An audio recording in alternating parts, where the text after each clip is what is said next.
Hello world. Today we're going to discuss the Giza Plateau and the structures upon it. So first, let's look at the plateau. There is what they like to refer to as the Great Pyramid of Giza. Now, you can go ahead and look this up. It's at 31 degrees, 1342 degrees east, and you can type in 29.9792 degrees north. And that'll put you about there, right? I'd almost say dead center on the structure, but it's not really dead center. We'll get into that in a different video.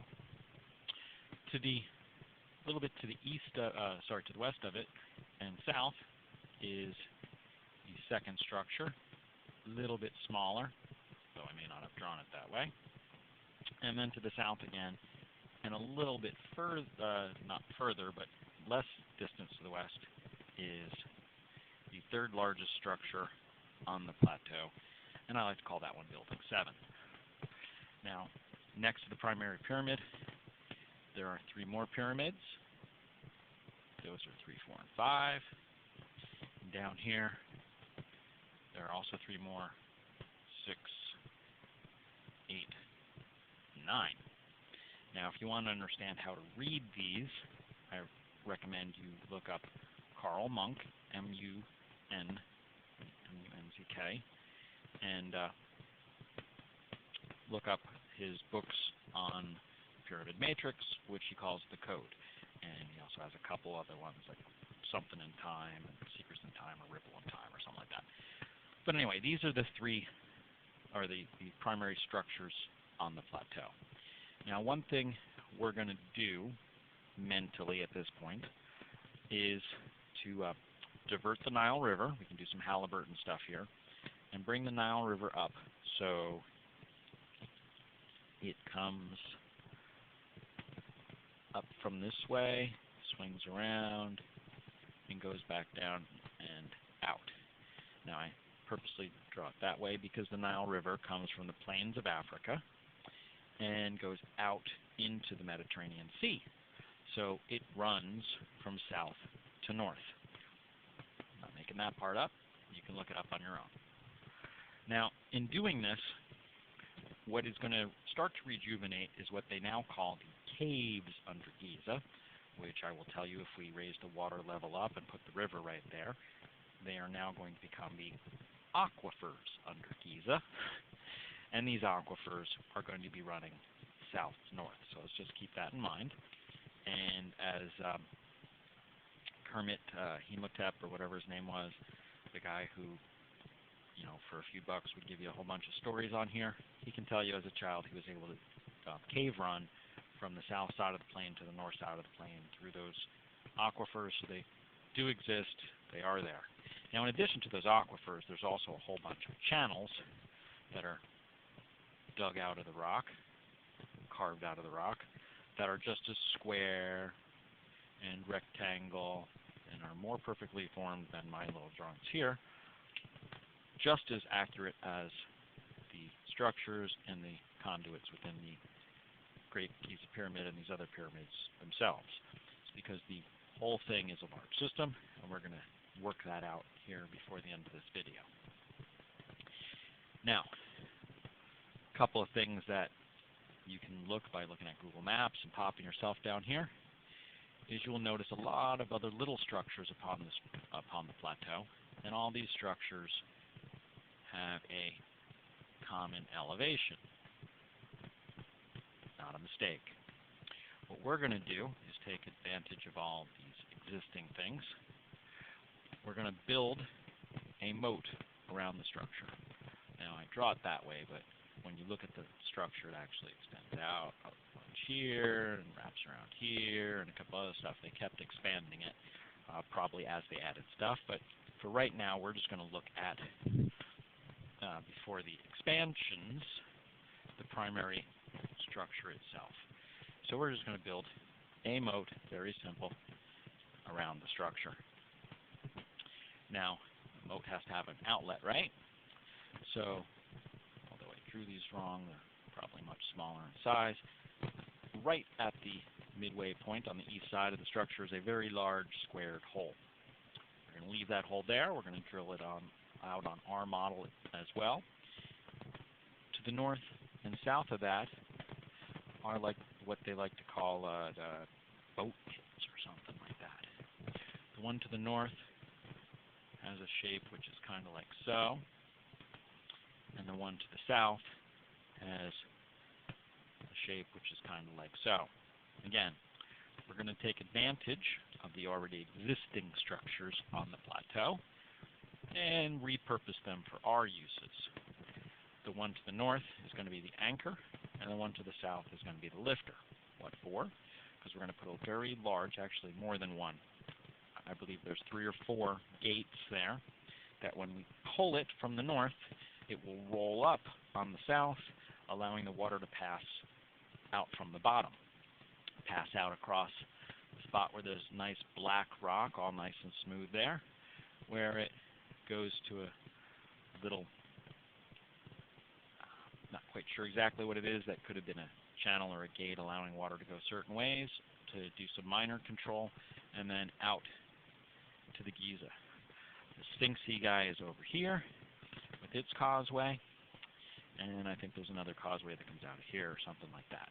And that's all fine, and it would go right up to the edge of the Nile. I like that story. Now, I do also believe that it is possible that the river came and went around the back side of it. I guess for consistency that should be blue, because they find evidence of water erosion and stuff on the back side of the plateau, but they like to keep that out of sight, out of mind. But there are many people who have documented that as well, and you can believe it or not believe it, as long as you understand that there are aquifers under the structure, because that will come more important when we get into the electronics within there, or exactly the way the elements are reacting, and you can't say, oh, they don't exist. How come you didn't mention them earlier? Well, I'll mention them now. So here we go. We got that hole. And I should also add, we're going to put a moat around each of these structures. I don't believe it actually encompasses the smaller pyramids. If you look over here, it actually kind of wrapped around it when they did it. You can look at that from there. Anyway, we'll get over that. So there are the topology looking down on the structure. And again, I urge you to look up Carl Monk and his The Code so you can understand how to read it and how this whole system comes into play on a larger scale. So let's go ahead and look at these on a horizontal 2D plane. I say 2D because I'm using a whiteboard until I get it all into CAD. It's got to be 2D. So the first pyramid, I'll draw right here, and again, this is not to scale. The second pyramid is actually at a higher elevation.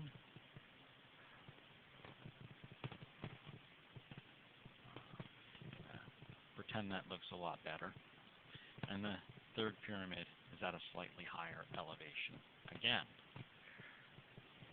this is the largest because from base to top, it is taller. They like to tell you it's 480-ish feet, but because the top has been lobbed off, it's approximately 450 feet. They like to tell you it's the largest structure on the planet up until we built the Empire State Building. I tell you that's hooarchy, because over in China we have pyramids that are 880 feet. We got the Bosnian pyramid at 720 feet, and there are half a dozen other pyramids measuring in at 500, 600 feet. And in China they have ones, a lot of them, in the 700-foot range.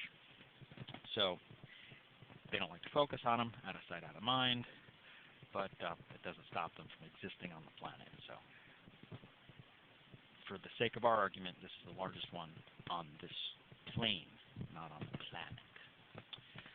Top of this structure, you notice up here is smooth at the elevation from there up, and we're going to put a ground plane on there. You can notice that when you look on Google Pictures, Google Maps as well, and look at it, that there's a little ground there.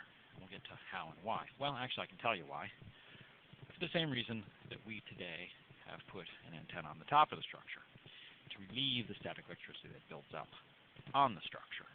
Otherwise, people would be walking up there, and when they came back down, they'd be all frizzy, and they'd be able to touch somebody and zap them. You know, kind of like what you do when you walk across the room on a dry day and touch the doorknob. The static electricity was quarantined to the top of the structure, and this is unproportional, but it has to be at a higher elevation than that because of the 35th level, which really the base should be more down here in comparison to that. And this is like a 30-foot difference, and this is like a 10-foot difference. But again, I'm drawing it this way so you can visually see it. And you'll notice on this structure that below the 35th level is another break in the consistency of the rock, consistency of the steps on the structure. Now, Mr. Bergdahl, I think that was his name, right? In the 1800s, went through the painstaking task of measuring for this structure the elevation and depth for each one of the steps, and he noted that this had the highest elevation and highest deviation of all the steps upon the pyramid, with the exception of the two down here at the bottom. I just like to be factually correct. This, we're not going to argue it in cubits or inches or centimeters. We'll call it 1 unit. This is slightly above 1 unit. This one right here is also slightly above 1 unit. Below that is at 4/5 unit. You'll notice at approximately this elevation, there's a change from 3/5 to 2/5 units. This entire structure is approximately, well, I'm going to change it just for the math to be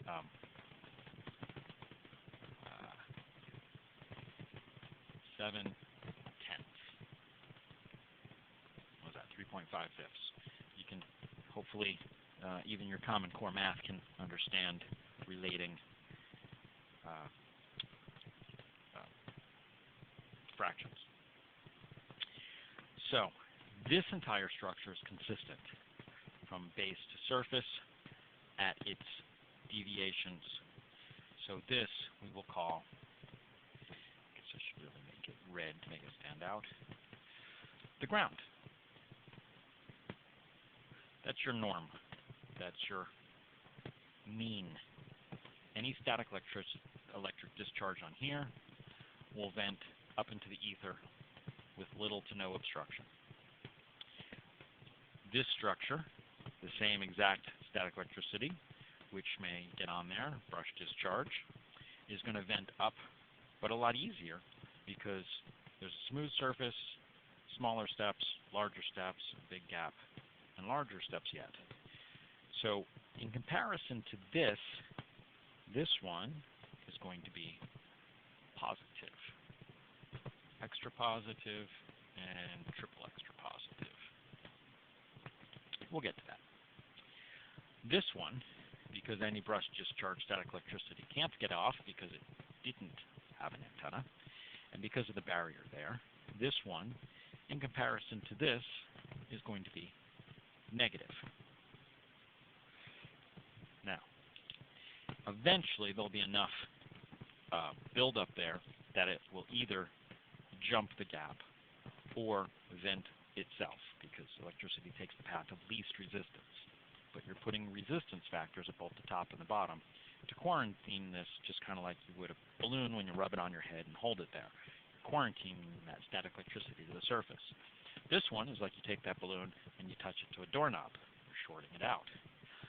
This one is kind of the same, except for it's just allowed to sit there, where this one you're kind of still rubbing it on your head and rubbing it on your head and building up more and more static electricity until eventually that static electricity jumps off. Now all this would be great, except for we need some place to store it. Oh yeah. Also on the plateau, they have this thing that they call the I don't remember what they call it. I like to, as a joke, call it the carpe diem, seize the day.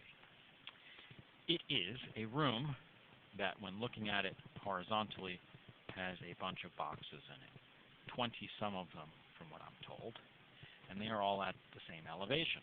When looking down upon it, they are laid out like so, and they go across the whole thing. Now, they are in a perfect configuration that if we were to scale it down a bit, we could make a brine water, I don't know how to spell brine, saltwater battery, which is not the world's most efficient battery, but it works. And the fact that it works is really all that matters in this picture.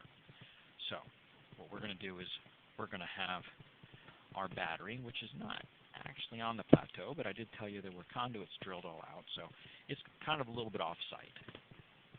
Not completely off-site, but enough off-site that people kind of don't put it in the system. So here's what we're going to do. We're going to take this high volume of static electricity, which is actually brought down into the system, through the system on the inside, and I'll gladly go over that. And we are going to give it two options. Electricity, like I said, will find the path of least resistance. You get one option over here, which is the ground, and one option over here, which is positive. If you were a piece of static electricity, where would you want to go? Yeah, me too. So we're going to take that, and it's actually going to be shorted through here to there, and then the other option is to here. And what this is going to do is it's going to trick the static electricity into jumping and getting caught in the battery on its way to freedom, as opposed to getting to freedom.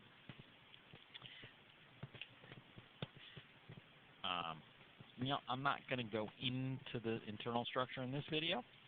Got plenty of other ones, and I can gladly go over it with you. You can check them out at GreatGizaPyramid.com, GizaPyramidProject.com. You can call me, or leave me a voicemail, or text me, 657-229-GIZA. You can email me, contact@GreatGizaPyramid.com, contact@GizaPyramidProject.com, Zoom, Skype, Facebook chat, Yahoo chat. I'm down for whatever you want to do. I'd be glad to answer any questions, work with you. I'm looking for the 101st monkey, because as soon as we get 100, everyone else should wake up, right? Work with me. I'll be glad to help you. Thank you. Have a nice day.